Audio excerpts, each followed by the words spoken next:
श्री ओम नमः सिद्धेभ्य।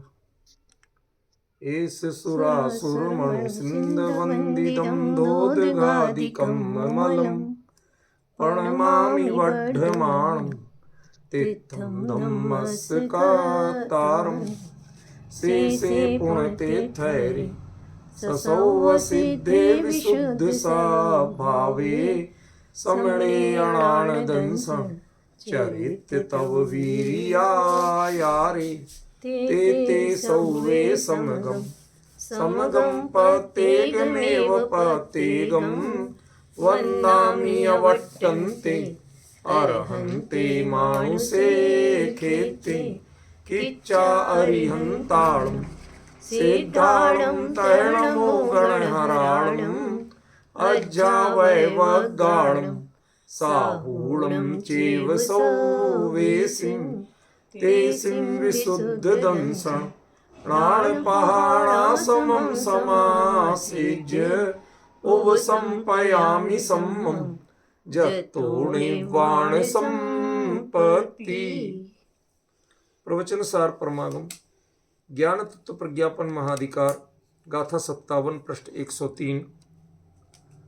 परदौवं ते अक्खा णेव सहावोत्ति अप्पणो भणिदा ओवलद्धं ते हि कथं पच्चक्खम् अप्पणो होदी।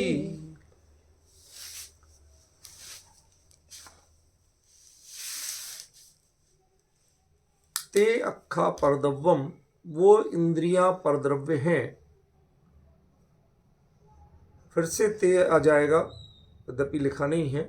ते अपणों सहावो तीणेव भणिदा, उन्हें आत्मा का स्वभाव कदापि नहीं कहा गया है।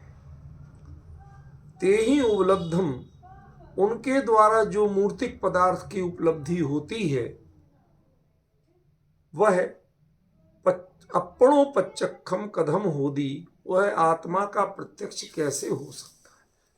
ठीक है ना, मतलब आत्मा का प्रत्यक्ष ज्ञान उद्गल पदार्थ को नहीं जान सकता, मूर्तिक पदार्थ को नहीं जान सकता। ये यहाँ अभिप्राय, प्रत्यक्ष नहीं जान सकता, ये अभिप्राय नहीं।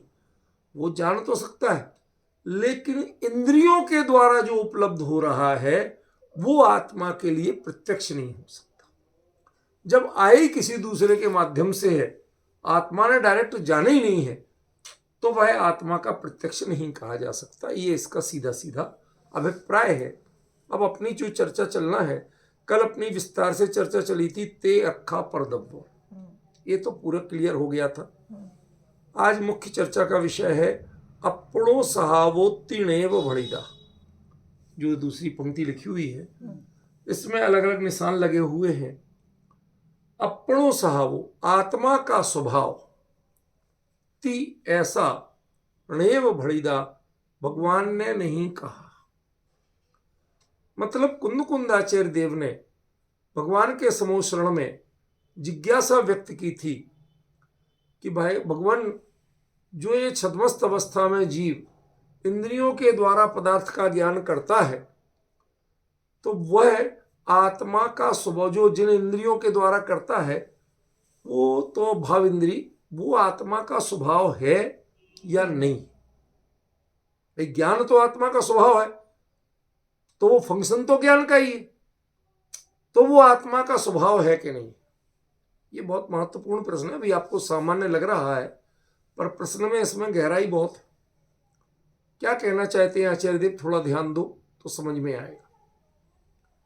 जो भावेंद्रिय है, जब ज्ञान आत्मा का स्वभाव है और भावेंद्रिय में लब्धि और उपयोग दोनों ज्ञान का ही रूप है, कहते ना लब्धि उपयोगो भावेंद्रियम, ठीक है ना। तो फिर उसे आत्मा का स्वभाव क्यों नहीं कहा। आचार्य देव ने यहां जो बात कही, और कहते ये बात भगवान ने कही, वो ऐसे प्रयोग बहुत कम करते हैं जहां लगता है कि भाई हमारे आपके कहने से यहाँ की जो चर्चा है उस पर काम नहीं चलेगा, तो कहते भगवान। मतलब ये पर्टिकुलर जिज्ञासा आचार्य देव ने वहां रखी थी समोशरण में जाके, कि ये जो भावेंद्रियां हैं ये तो लब्धि और उपयोग के कारण ज्ञानात्मक ही है, तो ये आत्मा का स्वभाव है या नहीं? विवक्षा नहीं चाहिए भगवान, हमें वस्तु स्थिति बताओ। प्रश्न समझ में आया विजय जी? प्रश्न समझ में आ रहा है कुछ? ये आत्मा का स्वभाव है या नहीं है? दो टूक बताओ। निश्चय और व्यवहार की विवक्षा भगवान के उनमें होती भी नहीं। कहते यहां तो हमारे लोग ये ऐसा निश्चय से वैसा व्यवहार से कह कह के सब रायता फैला देते, तुम भी सही और हम भी सही, तुम भी राजी और हम भी राजी। समझ में आया? तो वो पूछ रहे हैं सीधे सीधे कि आप हमें क्लियर बताओ, ये आत्मा का स्वभाव है या नहीं? टेक्निकली क्या कहते हो आप लोग? भाई लब्धि और उपयोग दोनों ज्ञान की ही अवस्था है, तो उसे तो आत्मा का ज्ञान आत्मा का स्वभाव है, तो उसे आत्मा के स्वभाव से बाहर कैसे किया जा सकता है? ये प्रश्न समझ में आ रहा है अच्छी तरह से? क्लियर? अब यहां ये आचार्य कह रहे हैं कि भाई साहब वो तो भगवान ने तो कह दिया कि वो नहीं है, और आपने लब्धि और उपयोग को तो माना है। छद्मस्त अवस्था में तो ज्ञान की यही परिणतियां हैं, तो ये आत्मा का स्वभाव क्यों नहीं? इसका उत्तर अगली पंक्ति में दिया कि ते ही उवलब्धम अपणोपचखम कदम होदी। इन्होंने, इनके द्वारा जो ज्ञान प्राप्त होता है मूर्तिक पदार्थ का, वो आत्मा का प्रत्यक्ष नहीं कहा जा सकता। समझिए क्या कहा?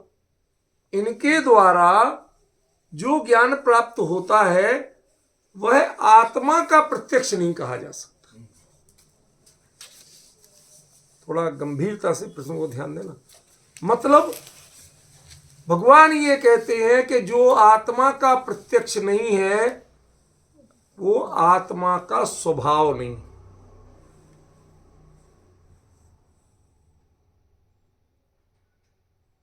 माध्यम से आया इसलिए थोड़ा मैं रुकता हूं, इसलिए कि आप पहले शांत मन से विचार करो। बहुत बड़ी बात आने वाली, सामान्य नहीं, बहुत बड़ी बात।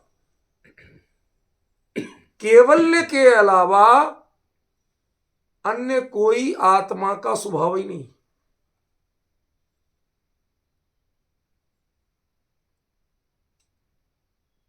जिनका परिचय आत्मा के जिस स्वरूप का परिचय कभी पौद्गलिक कर्म के प्रभाव में दिया जाता है, कभी इंद्रियों की अधीनता से दिया जाता है, इनके द्वारा जितना मिल जाए उसके द्वारा दिया जाता है, और आत्मा के जो प्रदेश उन इंद्रियों की जगह में जाके लब्धि और उपयोग रूप में परिणमित होके वो कहते भाई साहब मैं तो यही जानता हूं, मैं तो गंध ही जानता हूं बाकी जानते ही नहीं, मैं तो वर्ण ही जानता हूं बाकी जानते ही नहीं।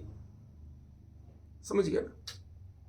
इस प्रकार से अपने आप को संकीर्ण और संकुचित व्यक्त करते हैं, वो परद्रव्य है। ऐसी इंद्रियां ही परद्रव्य है। पर ध्यान रखना यहां इसका अर्थ भावेंद्रिय है, अकेला द्रव्येंद्रिय नहीं। भावेंद्रिय सहित द्रव्येंद्रिय। समझ में? ते अखा परद्रव्य, वो परद्रव्य है। और पर से आने वाला आत्मा का प्रत्यक्ष कैसे हो सकता? वो तो परोक्ष ही होगा ना। जब पर से आ रहा है तो परोक्ष होगा, प्रत्यक्ष नहीं हो सकता। लेकिन मुद्दा ये नहीं है, ये तो मानना बहुत आसान है। न्याय शास्त्र भी मानता है कि इंद्रियों से होने वाले ज्ञान को परोक्ष ज्ञान कहते हैं। ये तो न्याय शास्त्र भी मानता है, वो कोई विरोध नहीं करता। दर्शन शास्त्र भी मानता है, मति श्रुद्धोय परोक्ष अक्ष मनते उपजाही। तो परोक्ष ज्ञान तो है ना, है तो ज्ञान। और यहां आचार्य कह रहे हैं रेव अपनों सहा, वो आत्मा का स्वभाव ही नहीं है वो। ये पॉइंट मैं आपको हाईलाइट करना चाहता हूं। वो आत्मा का स्वभाव ही नहीं है। आत्मा का जो ज्ञान गुण है वो ऐसे नहीं जानता, ये उसका फंक्शन ही नहीं। जैसे कल वो भूताविष्ट पुरुष का दृष्टांत दिया था, किसी महिला को भूत का आवेश हो गया, कहते मेरी बेटी ऐसे कभी बोलती ही नहीं है, ये उसकी आवाज नहीं है, ये उसका व्यवहार ही नहीं है, ये मेरी बेटी नहीं। कब तक? जब तक वो भूत के आवेश में बोल रही है, समझ गए? तब तक वो अवस्था, वो मेरी बेटी की अवस्था नहीं, वो मेरी बेटी के शब्द नहीं है, वो मेरी बेटी की हरकतें नहीं है। उसके कारण हम बेटी को कोई दंड देने का विचार तक नहीं करें। ये उसका स्वभाव ही नहीं है। उसने आज तक अपने माता पिता की विनय की है, अभिनय की ही नहीं। समझे? रूपल बहन, अभी आपको इंतजार तो बहुत करा रहा हूं निगोदिया जीव के ज्ञान की स्थिति का, पर मैं समझ लो कुछ जानबूझ के करा रहा हूं, क्योंकि इस प्रकरण को मैं बाधित नहीं करना चाहता।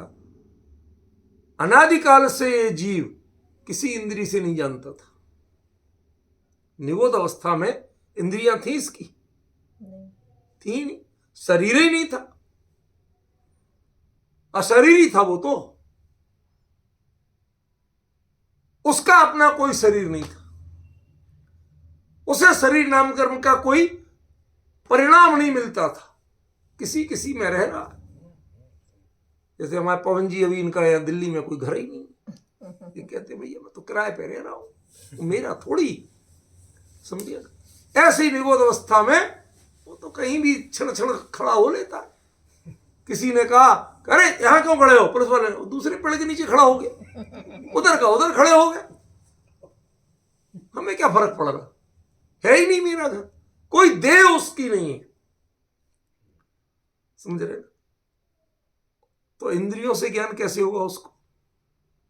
पर ज्ञान तो होता है ना, चाहे पर्याय ज्ञान हो, ज्ञान तो होता है ना। समझे? जब से इंद्रियां मिली ये कमजोर हो गया, कायर हो गया। नहीं मिली थी तो चाहे वो पर्याय ज्ञान था, लेकिन वो स्वाधीन तो था,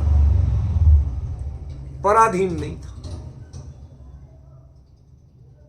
उसे भले ही आत्मा का प्रत्यक्ष नहीं कह सकते हम, लेकिन पर द्रव्य ते अखा परदब्बा, इनसे तो नहीं आ रहा था। वो जैसे कर रहा था वैसे कर रहा था। ये आरोप तो नहीं लगे थे कि तुम पाकिस्तान से पैसा लेते, वो भूखों मर रहा था तो मर रहा था। समझ गया? लेकिन तुम पाकिस्तान के पैसे से तो नहीं पल रहे हो। हमें ये ऐसे ऐसो आराम मंजूर नहीं है कि जो पाकिस्तान से आने वाले पैसे से। मां को पता चला मुझे नहीं चाहिए बेटा तेरे ऐशो आराम, तू अलग रहे, मैं तो झोपड़ी में रहना मंजूर करूंगी, मुझे पाकिस्तान से आने वाला पैसा नहीं चाहिए। वो उसको मैं धन नहीं मानता, तेरी कमाई नहीं मानती, कुछ नहीं मानता, अपराध मानता। ऐसे ही इंद्रियों के द्वारा जो वस्तु का ज्ञान होता है, मूर्तिक पदार्थ का ज्ञान होता है, आचार्य कहते हैं वो पराया है, मेरा है ही नहीं। वो आत्मा का स्वभाव ही नहीं। ये बात क्यों कह रहे? क्योंकि ये अधिकार केवल ज्ञान का है। ये अधिकार किसका है? ज्ञान तत्व प्रज्ञापन नाम दिया है, पर असल में है वो केवल ज्ञान तत्व प्रज्ञापन। समझ गए? ज्ञेय तत्व प्रज्ञापन नाम दिया है, पर केवली के ज्ञेय क्या स्वरूप केवली के ज्ञान में कैसा झलकता है उसका प्रतिपादन किया गया है। निश्चय व्यवहार से जो कहे जाते हैं वैसा प्रतिपादन नहीं किया, मिलावटी प्रतिपादन नहीं, केवली के ज्ञान में वस्तु के स्वरूप कैसा झलकता है उसका प्रतिपादन। डिफरेंस समझ रहे हैं? तो ये केवल ज्ञान का अधिकार है। जब बात आप केवल ज्ञान की करोगे,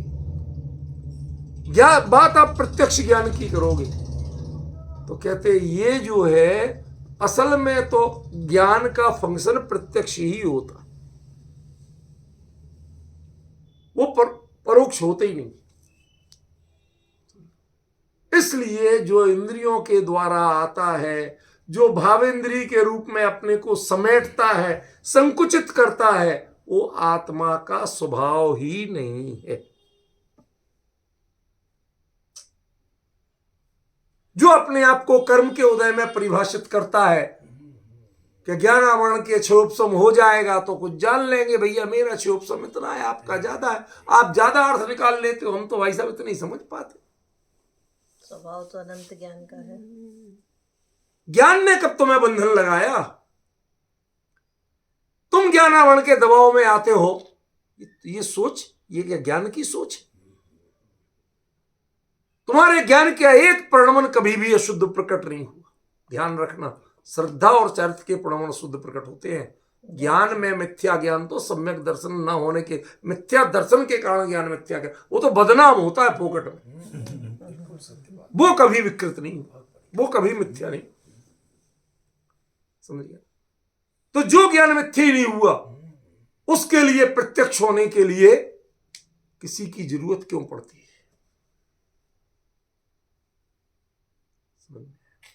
आपने उसे बंधनों में डाला, आपने उसे साइकोलॉजिकल प्रेशराइज किया, या उसी को ऐसी आदत पड़ी कि इंद्रियों से जानता हूं, ये इंद्रिय यही काम करती है, ये इंद्रिय यही काम करती है, ये इंद्रिय यही काम करती है। तो भाई साहब, जहां से जो काम होता है, जो विषय का ग्रहण होता है, वही तो करेंगे, दूसरा कैसे कर ले? तुमने अपने आप को इंद्रियों में कैसे बांधा? ज्ञान का काम इंद्रियों में बंधना कब है?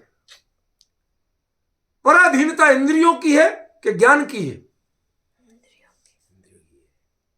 भाई नाक गंध जानती है, ये पराधीनता, ये बंधन क्यों? कि सूंघने का यंत्र इसमें लगा है, वो यंत्र देखता नहीं, नहीं देखता तो नहीं देखता। तो मुद्दे की बात समझो आप, इनमें वो यंत्र लगा है तो इनकी पराधीनता तो समझ में आती है कि जो इंस्ट्रूमेंट चाहिए था, सूंघने का इसमें लगा है, देखने का इसमें लगा है, सुनने का इसमें लगा है, तो इंद्रियों में तो पराधीनता की बात समझ में आती है कि भाई साहब तो, लेकिन ज्ञान में कब से इंस्ट्रूमेंट लग गए? ज्ञान में कब से ये मजबूरी खड़ी हो गई कि तुम नाक पे जाके अकेले सूंघोगे, कान पे जाके अकेले सुनोगे, आंख में जाके अकेला देखोगे? ये ज्ञान में मजबूरी कब से खड़ी हो गई? समझ रहे हो कि नहीं? ये सबसे बड़ी विडंबना है। इसलिए आचार्य को कहना पड़ा, ये आत्मा का स्वभाव ही नहीं, स्वभाव ही नहीं है आत्मा का। ज्ञान आत्मा का स्वभाव है, लेकिन ज्ञान का ऐसा फंक्शन जो इंद्रियों से ले लेके अपने आप को ज्ञाता बनाए,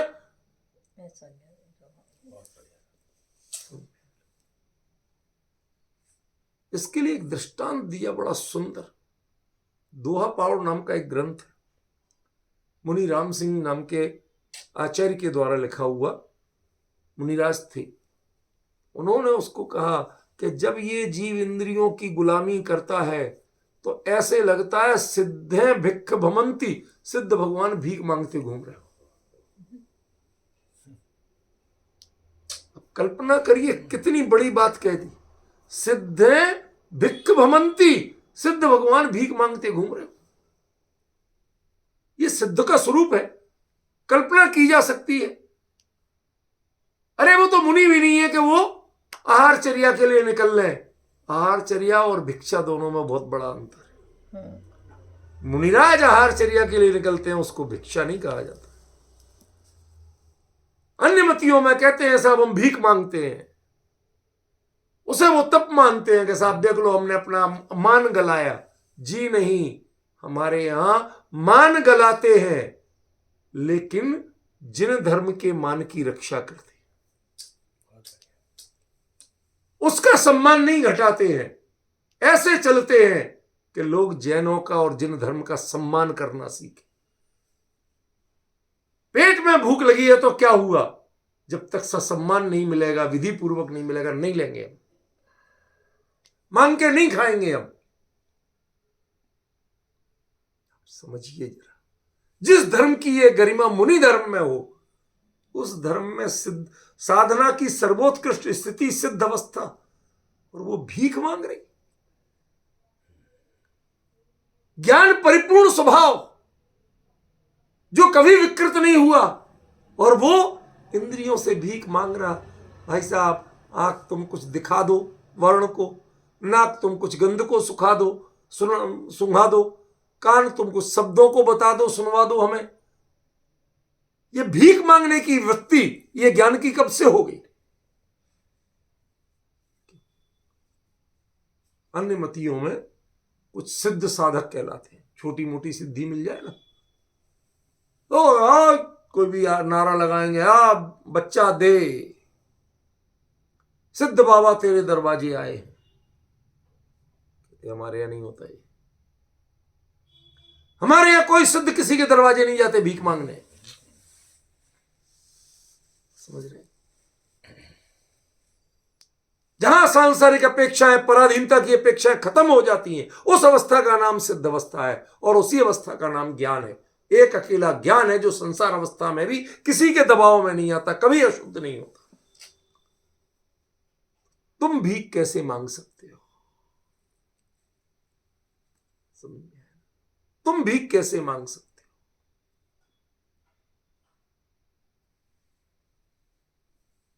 तो तुम इंद्रियों से भीख कैसे मांग रहे हो? नहीं, वह सहावोत्ती अपणों बढ़ जाए, आत्मा का स्वभाव ही नहीं। इंद्रियों से जानना, इंद्रियों से अवग्रह करना, न ये ज्ञान है, न ये आत्मा का स्वभाव। तत्काल छोड़ो, ये प्रत्यक्ष कभी हो ही नहीं सकती। इनसे जो कुछ तुम्हें मिल रहा है वो आत्मा का प्रत्यक्ष नहीं है। आत्मा में तो मात्र प्रत्यक्ष ज्ञान ही होता है, परोक्ष ज्ञान होता ही नहीं। जो परोक्षपना है वो आत्मा का स्वभाव नहीं है। आप देखिए, सिद्धांत और न्याय दोनों परोक्ष को भी प्रमाण मान रहे कि नहीं? आद्य परोक्षम प्रत्यक्ष मन्यते सिद्धांत का है, और वहां पर क्या कहते हैं न्याय शास्त्र में? तद्वेधा, दो प्रकार के हैं, प्रत्यक्षम अन्य, प्रत्यक्ष और परोक्ष। समझ में है ना? विजडम प्रत्यक्षम, जो निर्मल ज्ञान है वो प्रत्यक्ष है, और परोक्ष के स्मृति, पृथ्वी ज्ञान, तर्क, अनुमान, आगम, भेदम, ये सब पढ़ाते कि नहीं पढ़ाते? वो दोनों ही जहां ज्ञान को प्रमाण माना गया और इनको प्रमाण कह दिया गया, इसका मतलब जो इंद्रियों से उपलब्ध हुआ उसे प्रमाण तक कहा आपने। ज्ञान तो ज्ञान, तो केवली भगवान से जाके कुंद कुंद महाराज कहते हैं, महाराज आप बताओ सच्ची बात कि ये ज्ञान ज्ञान है क्या? ज्ञान का फंक्शन ऐसा होता है क्या?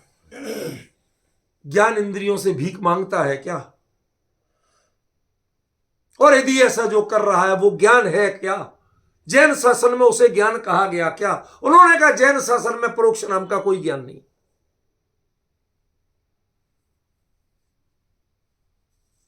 ते ही उपलब्धम पर पच्चखम कथम होती, जो इन्होंने पाया है इंद्रियों से वो प्रत्यक्ष आत्मा का हो ही नहीं सकता। इसका मतलब आत्मा को जो प्रत्यक्ष होता है उसी का नाम ज्ञान है, उसी का नाम स्वभाव है। इनका नाम स्वभाव भी नहीं है और ज्ञान भी नहीं। ये बहुत गहरा विषय है। यदि आपको प्रत्यक्ष ज्ञान को समझना है तो आपके लिए इंद्रिय वृत्ति की पराधीनता छोड़ना पड़ेगी। और गहरी बात क्लियर बताऊं, कुंद कुंद को उत्तर ये दिया कि कुंद कुंद जो तुम दिव्य ध्वनि के वचन सुन के सीखना चाहते हो, ये आत्मा का स्वभाव नहीं है। ये जो तुम सुन के जा रहे हो ना, इससे आत्मा का प्रत्यक्ष नहीं है।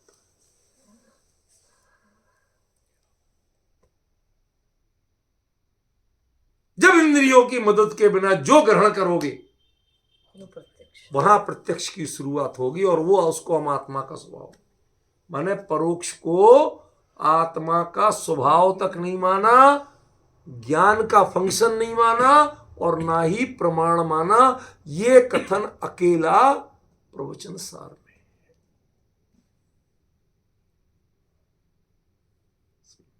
यह परोक्ष का मतलब परोक्ष प्रमाण नहीं है।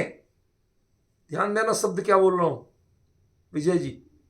परोक्ष का मतलब परोक्ष प्रमाण नहीं है। यह प्रमाण की चर्चा नहीं चल रही है। यह कह रहे हैं कि जो परोक्ष है वो परद्रव्य है, वो आत्मा है ही नहीं, ना आत्मा का कार्य। और जब है ही नहीं तो उसके बारे में बात क्या कर। इसलिए कुंद कुंद जो तुम कान से सुन के जा रहे हो ना, ये भी प्रमाण नहीं है, ये भी ज्ञान नहीं है, ये भी आत्मा का स्वभाव नहीं। यदि तुम्हें आत्मा का स्वभाव जानना है, अपना प्रत्यक्ष जानना है, तो तुम्हें मेरी सुनना भी बंद करना पड़ेगी, अपना जानना शुरू करो।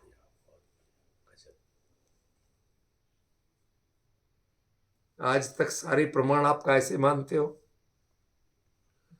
केवली कहा सो प्रमाण, जो उनने कहा, जो सुन लिया, उससे आगे कुछ नहीं।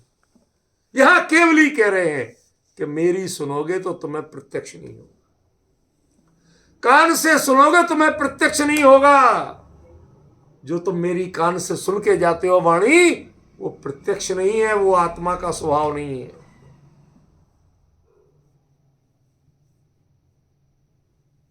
हिम्मत आज तक, यदि ये गाथा छोड़ दें तो ये बात कहने की हिम्मत है किसी में? क्यों सचिन, है तेरे में हिम्मत कि केवली कहा सो प्रमाण? यहां कहते केवली खुद कह रहे हैं कि केवली का कहा जो तुमने कान से सुना वो प्रमाण नहीं, वो तेरा स्वभाव नहीं है, तेरा प्रत्यक्ष नहीं है। तेरा प्रत्यक्ष तुझे खुद बनाना पड़ेगा, दूसरे के सहारे तेरा प्रत्यक्ष नहीं होगा, तेरी नैया पार नहीं होगी। गजब विवेचन है, मतलब बियॉन्ड दी कंपेयर।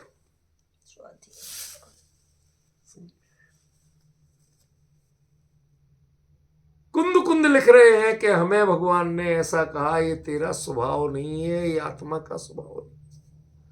तुम जो कान से सुन के दिव्य ध्वनि जा रहे हो ना, ये आत्मा का स्वभाव नहीं है। इससे जो तुम पाओगे उससे आत्मा का प्रत्यक्ष नहीं होगा। तुम जब अंतरंग में जो पुरुषार्थ करोगे उससे आत्मा का प्रत्यक्ष होगा। ना सबको केवल ज्ञान हो जाता। केवली बनने का तरीका दूसरों की सुनना, आंखों से देखना, खूब पढ़ना लिखना, ये कोई तरीका नहीं।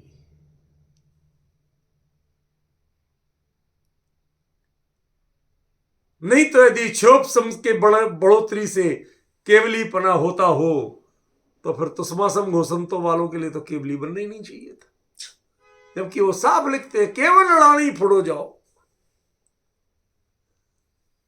वो तो स्पष्ट है, सारी दुनिया जा फोड़ो माने स्पष्ट है कि सारी दुनिया जानती है कि वो केवल ज्ञानी हो गए थे। और भले आदमी को इतनी तक वो नहीं याददाश्त नहीं रहती थी, क्षोभसम इतना भी नहीं था कि तुष्मासम घोषंतु। उन्होंने छिलका बिनने, दाल बिनने, जो उड़द की दाल जो है ना, मांस उसको कहते हैं, उसमें सीटी वाला वो सटकोण वाला शाह होता है, सरोते वाला शाह नहीं होता, समझे?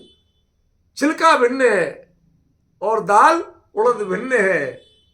ये इतना देखा तो याद आया, हमारे गुरुजी ने कहा तो था कुछ ऐसे ही, शरीर भिन्न है आत्मा भिन्न। इतना याद नहीं रहता जब तक गुरु के उपदेश पे चल रहे थे, कान की सुनी हुई बात को याद कर रहे थे, उसको अपने जीवन का आधार बना रहे थे, वो नहीं हुए। और जब वो मर्म जान के अपने स्वरूप के शरीर से भिन्न अपने चैतन्य का अनुभव किया, केवल रानी फुड़ो जाओ, केवल ज्ञान आके उपस्थित हो गया भाई साहब, हाजिर हो। इसलिए जिन शासन में केवली और केवल ज्ञान किसी की सुनने से भी नहीं होता, किसी के दर्शन से भी नहीं होता।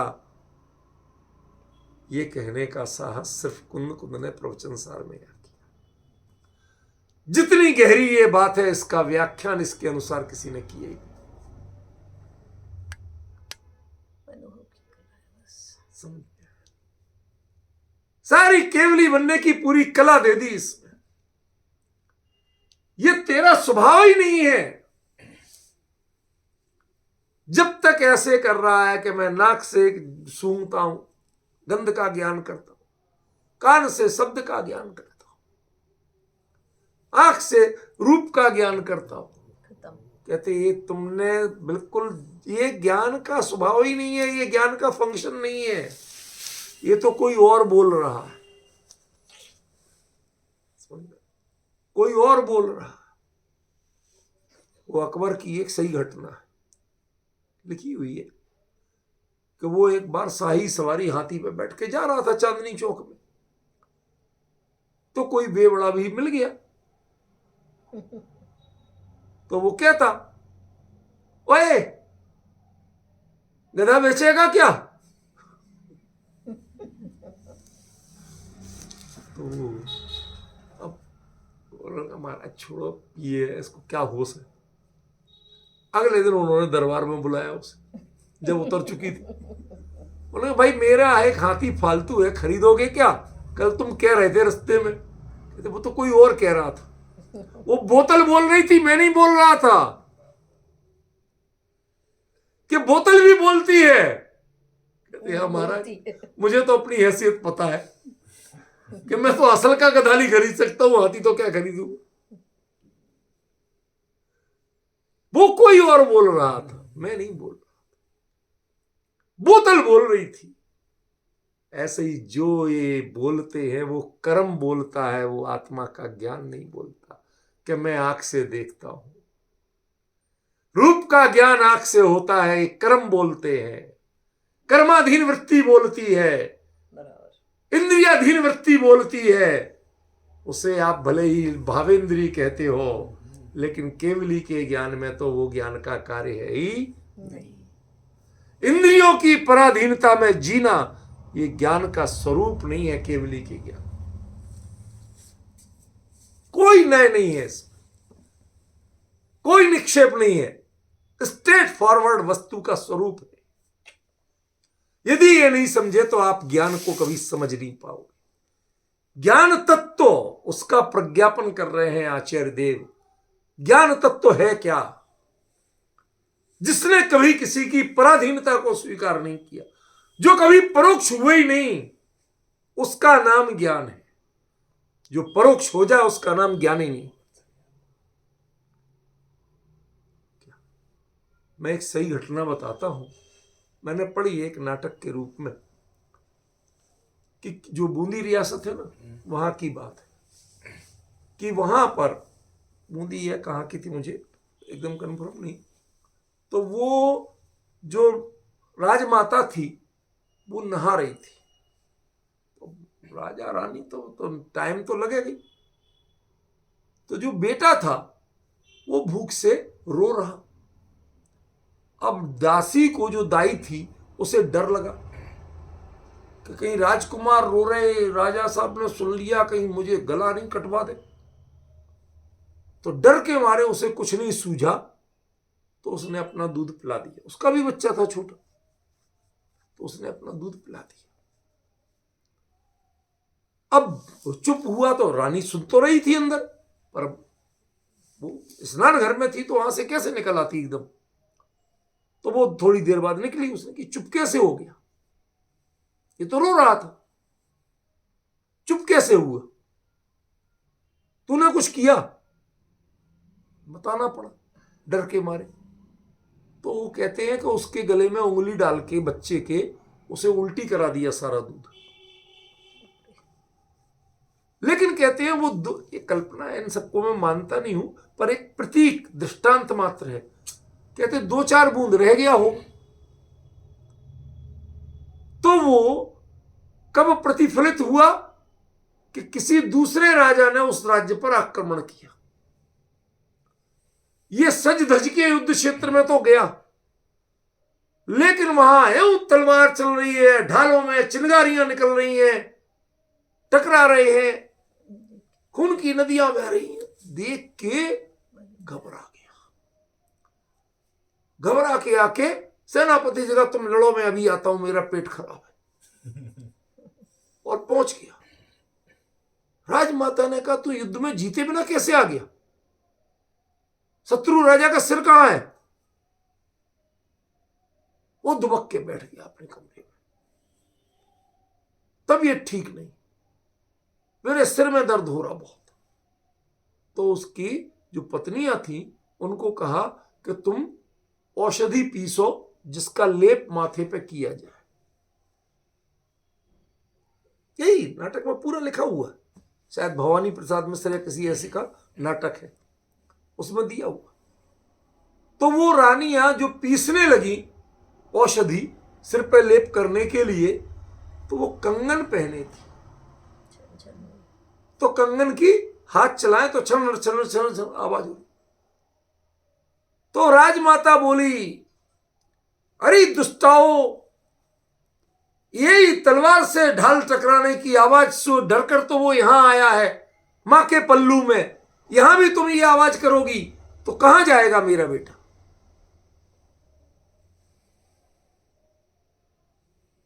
उसको एकदम चोट सी लगी छाती में। अरे मैं राजपूत होके ऐसे कर रहा हूं।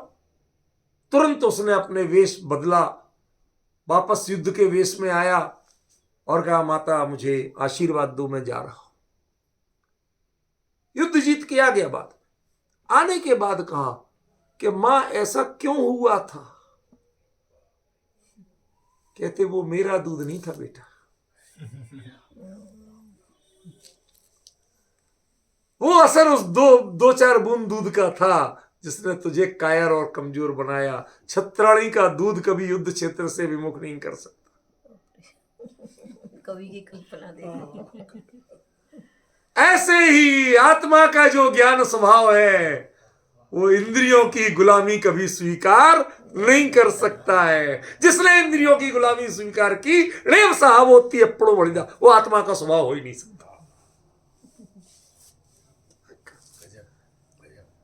मतलब लग रहा होगा वही की वही बात। अरे तृप्ति नहीं मिल रही है, तृप्ति नहीं मिल रही है मुझे इसको पढ़ पढ़ के। आचार्य ने क्या कह दिया? ये इंद्रियाधीन वृत्ति, द्रव्येंद्री के नजदीक जाते ही तुम भावेंद्री बन जाते हो। ये कोई ज्ञान का स्वरूप है कि साहब मैं अकेला सूंघ सकता हूं, मैं देख नहीं सकता? जुगवम, तुम तो एक साथ सब कुछ जानने की सामर्थ्य वाले हो।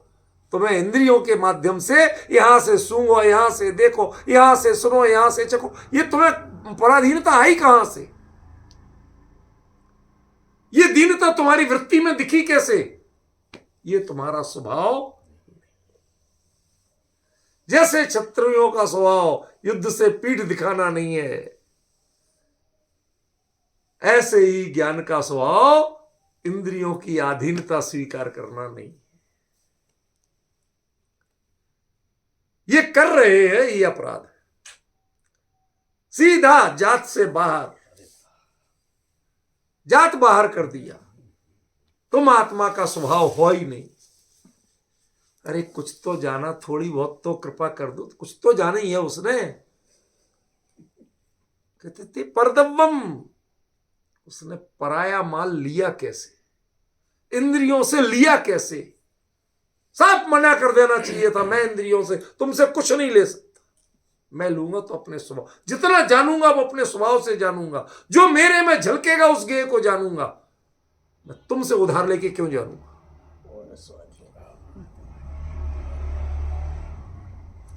पल बहन क्या कहा इस गाथा में? जब पहले दिन ये गाथा पढ़ रहे थे तो लग रहा था कि कुछ ऐसा है। ये देखो, ये गहराई है। ते ही उपलब्धम, इनसे जो उपलब्ध हो गया है, ध्यान रखना, ते ही लब्धम नहीं कहा, उपलब्धम कहा। नहीं आया ऐसा। अंतर बता रहा। एज ए प्रेसिडेंट और प्राइम मिनिस्टर, आप किसी देश में जाते हो तो वो आपको कुछ ना कुछ राष्ट्राध्यक्ष भेंट देते हैं। आप फोटो तो खिंचाते हो लेते हो, लेकिन एडीसी क्यों? देश का संवैधानिक निर्देश है कि वो राष्ट्रपति को मिल रहे हैं, तुम्हें नहीं मिल रहे भेंट, तो राष्ट्रपति के खजाने में जमा होंगे। राष्ट्रपति राष्ट्र का होता है, तुम राष्ट्रपति कब से हो गए? तुम्हें तो हमने ये ओहदा दिया है, सम्मान दिया है, वो कल के दिन कोई और होगा। कीमत तो राष्ट्रपति की है, तुम्हारी कीमत कहां से होगी? वो सरकारी खजाने में जमा होगा, वो तुम अपने घर नहीं ले जा सकते। ते ही उपलब्धम, जो इनसे प्राप्त हुआ वो तुम्हारी पूंजी कहां से हो गई? जब तुम इंद्रियों से एज राष्ट्रपति लेते हुए वह उस पदार्थ का, उस भेंट का स्वामी नहीं है। ऐसे ही इंद्रियों के द्वारा प्राप्त करते हुए, पदार्थ का ज्ञान करते हुए वह उसका स्वामी नहीं है, उसने उसको जाना ही नहीं है। क्यों? क्योंकि ये उसका स्वभाव ही नहीं है। ये ज्ञान स्वभाव को जिसने जान लिया तब समझ में आएगा आदाणाण प्रमाणम क्यों कहा था, ज्ञान स्वभावी आत्मा क्यों कहा, तब समझ में आएगा। यदि आत्मा ज्ञान स्वभावी नहीं जानोगे तो तुम्हारी दीनता कभी मिट नहीं सकती। कुंद कुंद ने जो समय सार में बारंबार कहा कि तू कभी शुद्ध हुआ ही नहीं, वो श्रद्धा और चारित्र को नहीं कहा था, वो ज्ञान को कहा था, वो वास्तविकता थी। तुझे लगता है, लेकिन ऐसा कभी हुआ नहीं। एकमात्र ज्ञान है जो कभी विकृत नहीं होता। श्रद्धा चारित्र दोनों में दोष आते हैं, दोनों मिथ्या होती हैं, ज्ञान कभी मिथ्या। समझिए, इसलिए आचार्य देव ने वहां भी जो जोर दिया वो यही जोर था। ये बल जोर मार रहा था कि खरेखर भले ही वहां और यहां का अंतर क्या है, वहां वो अपने पास कोई बड़ा प्रूफ नहीं था तो वो नए के नाम से कहते हैं, निश्चय नए से ऐसा, व्यवहार नए से ऐसा, दोनों बातें कहते थे। यहां कोई विवक्षा नहीं, वो आत्मा का स्वभाव है ही नहीं, वो इंद्रिया परद्रव्य है, दो टूक। आप देखिए इसके विपरीत दूसरी गाथा नहीं आई। समय सार में व्यवहार ऐसा कहता है, निश्चय ऐसा कहता है, दोनों विपरीत चलते। तुम दोनों में समझौता कराते रहो, समझ में? तुम आधा व्यवहार में चलो, आधा निश्चय में चलो, हर गाथा में वही चलता है। ये विडंबना है समय सार की। लेकिन ये प्रवचन सार है, ये है असली जिनवाणी, ये है केवली के साक्षात वाणी, जिसमें कोई लाग लपेट नहीं। ज्ञान परिकांचन तत्व है। जैसे गुरुदेव दृष्टांत देते थे, सोने में कीट नहीं लगती, जंग नहीं लगती। कीचड़ में पड़ा सोना अपनी कीमत नहीं खोता। ऐसे ज्ञान स्वभाव में कभी दोष नहीं लगता। तुमने अपने को दोषी माना, बस यही दोष माना है नहीं। समझ गए? तुमने इंद्रियों से, तुम्हें इतनी कमजोरी आई कहां से तुम्हारे विचार में कि तुम इंद्रियों से लेके खाओगे, उनसे लेके जीवन चलाओगे, उनसे लेके तुम जानोगे। ये कमजोरी तुम्हारी सोच में, तुम्हारे चिंतन में, तुम्हारी प्रकृति में आई कहां से? प्रकृति ने तो दी नहीं है। सभी जीव सर्वज्ञ स्वभावी,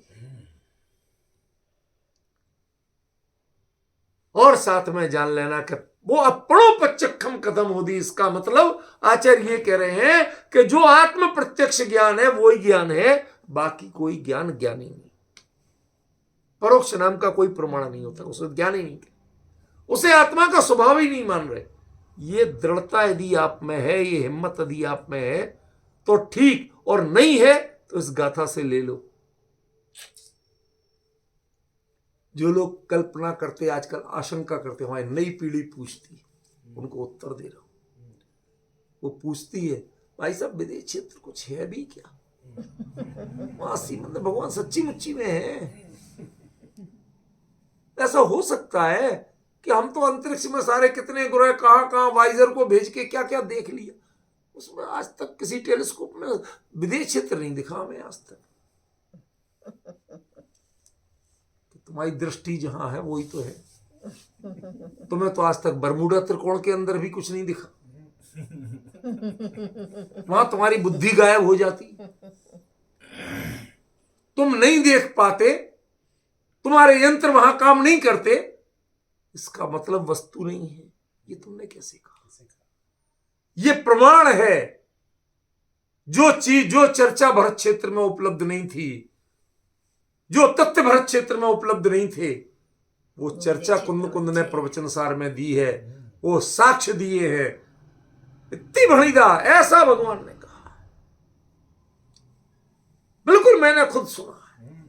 लेकिन जो मैंने सुना ये इंद्रियों से जाना, इसको भगवान ने प्रमाण नहीं माना।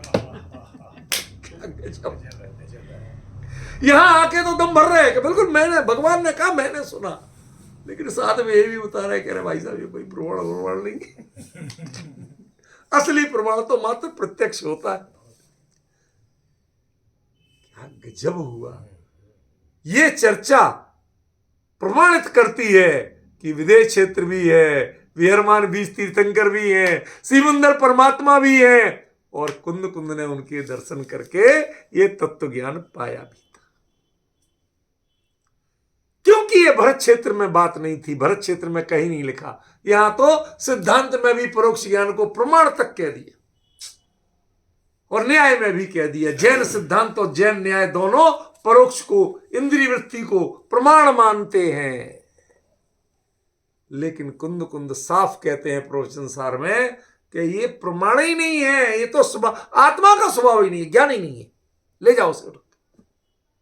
हम सिर्फ उसको ज्ञान मानते हैं जो प्रत्यक्ष हो, अपनो प्रत्यक्षम, जो अपना प्रत्यक्ष। हम सिर्फ उसको ज्ञान मानते हैं, उसको आत्मा का स्वभाव मानते हैं। ऐसे अरे गैरों को हम आत्मा का स्वभाव नहीं मानते। तो पूर्ण स्वाधीन कहते हैं, तो अब समझ में आया कि पूर्ण स्वाधीन माने क्या। ये देखो, ये प्रवचन सार पढ़ने के बाद रूपल बहन तब समय सार समझ में आएगा कि वास्तव में क्या है। वहां पर विवक्षाएं तुम लगा के सारा डाइल्यूट कर देते हो उसको। एक आदमी को सीधे कितना मिसगाइड कर रहे हो आप। निश्चय न से तो तुम शुद्ध हो, व्यवहार न से तुम अशुद्ध हो। अब मैं क्या मानूं? यही हो रहा है। मैं अपने को क्या मानूं? सही बात है, यही हो रहा है। बिल्कुल वैसी बातें हैं कि दो पियक्कड़ लड़ रहे थे। उन्होंने कहा ये चांद, एक ने कहा सूरज है। कोई निकला, उसको पकड़ गए, बता यदि तूने चांद का तेरा सिर फोड़ूंगा, सूरज का तेरी टांगे तोड़ूंगा। वो आदमी परेशान कि मैं टांगे तोड़वाऊं कि सिर फोड़वाऊं, जान बचाना थी। भाई साहब यहां से देखो तो चांद लगता है, यहां से देखो तो खत्म काम। क्या करें। लेकिन ये जान छुड़ाने के तरीके हैं, ये सत्य बताने के तरीके हैं। निश्चय से तो ऐसा लगता, व्यवहार से ऐसा लगता। क्या कहते हो आप? वस्तु स्वरूप बताओ क्या है। वस्तु स्वरूप ये है कि हां, जो इंद्रियों से लेता है उसे जैन दर्शन में प्रमाण तो क्या, आत्मा का स्वभाव तक नहीं माना। इसीलिए निश्चय की बात करके भी व्यवहार में रमे हुए हैं। भाई वो डाइल्यूट हो जाता है ना, आदमी दुविधा में पड़ जाता है। तो दोनों ने जिन शासन में कहे, दोनों ने जिनेंद्र देव ने, ये और नए चक्र में ये बड़ा भारी भ्रम पैदा कर दिया गया कि दोनों ने जिनेंद्र देव ने कहे।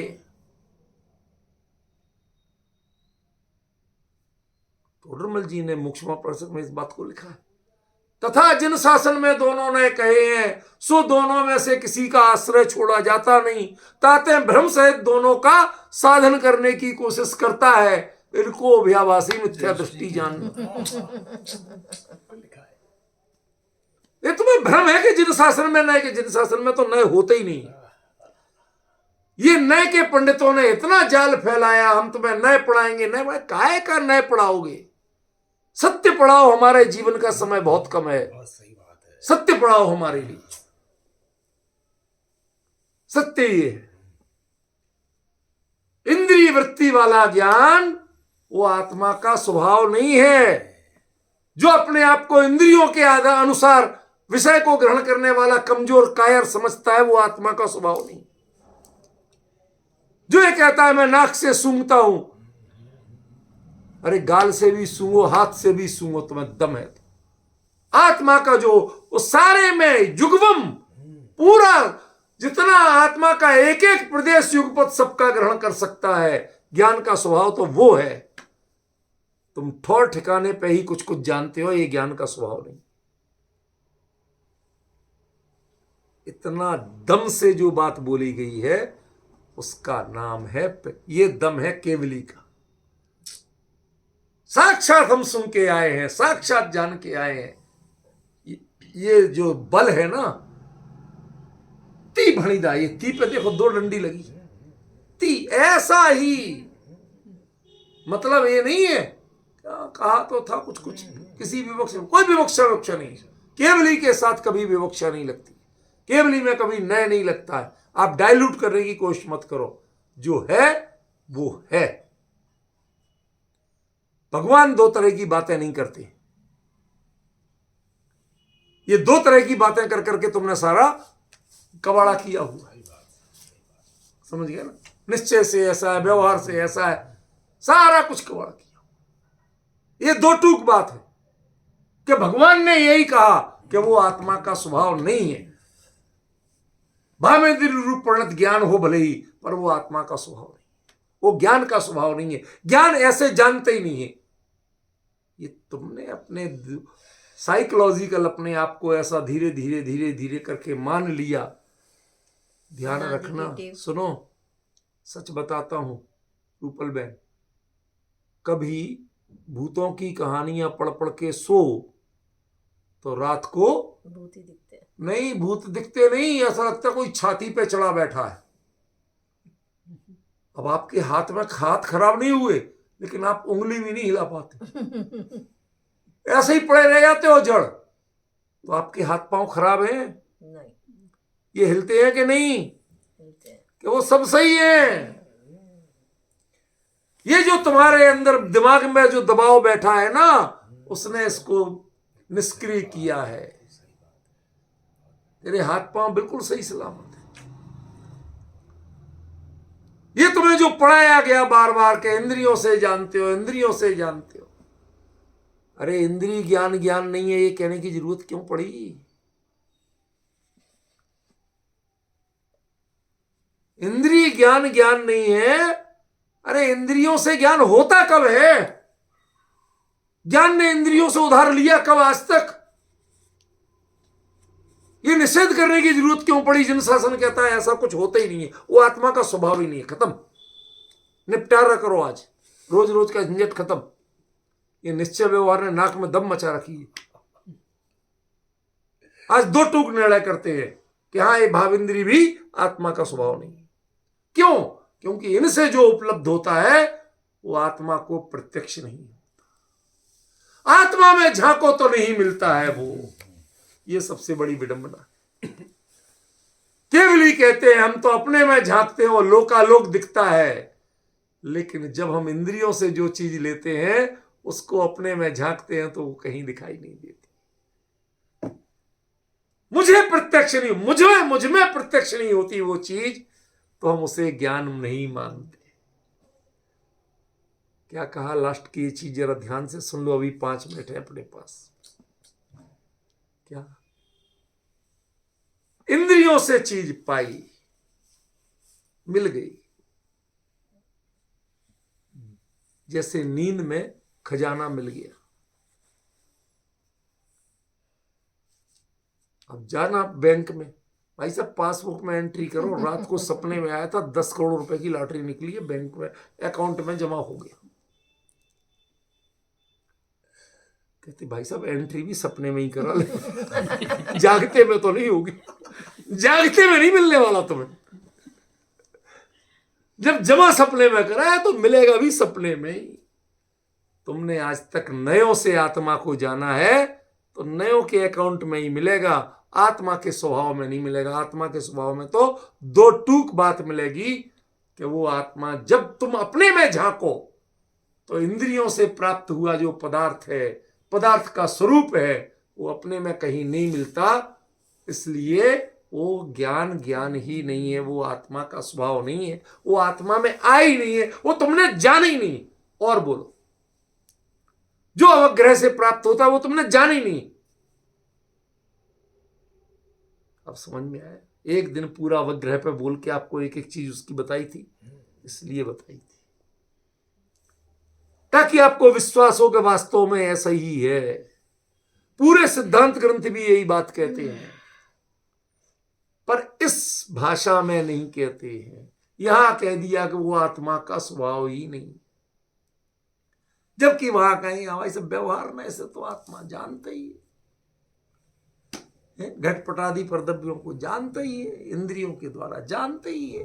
वो व्यवहार में से तो यही रहेगा, निश्चय से नहीं जानता। ये व्यवहार निश्चय होता क्या? खरे खर बताओ कि जो तुम कर मान रहे हो ये तुम्हारी मान्यता मिथ्या है, ये आत्मा का स्वभाव है ही नहीं, ऐसा आत्मा ने कभी किया ही नहीं। ये सिर्फ तुम्हें सपने के करोड़पति हो, असल में नहीं। जानता है तो जानता है, नहीं जानता तो नहीं जानता। ये तुम सपने के करोड़पति हो, असल में नहीं हो।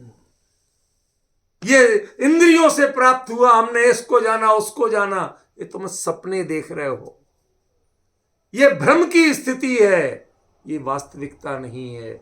वास्तविकता का जीवन तुम्हारा किस दिन शुरू होगा कि जिस समय आत्मा का प्रत्यक्ष करो और लोकालोक तुम्हें दिखाई देगा, उस दिन हम मानेंगे कि हां, उसी का नाम तो कैवल्य है। अपने में देखो तुम, पर में मत देखो, पर से मत देखो। समझ में? ना पर से देखो ना पर में देखो, अपने में देखो, फिर लोकालोक दिखे, हमें ऐतराज नहीं है। और यदि तुम पर से एक को भी देखते हो तो हमें ऐतराज है, कान से दिव्य ध्वनि भी सुनते हो तो हमें ऐतराज है, आंख से जिनवाणी भी पढ़ते हो तो हमें ऐतराज है। इस लेवल तक कह रहे हैं आचार्य देव। क्यों? क्योंकि तुमने जिनेंद्र भगवान की दिव्य ध्वनि तो सुनी, पर जिनेंद्र की नहीं सुनी। क्या कहा?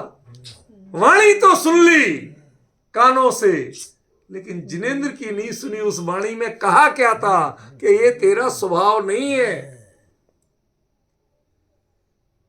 ये तुम जो सुनोगे ये अपने स्वरूप में जाके देखोगे तो कहीं नहीं मिलेगा, एक शब्द नहीं मिलेगा।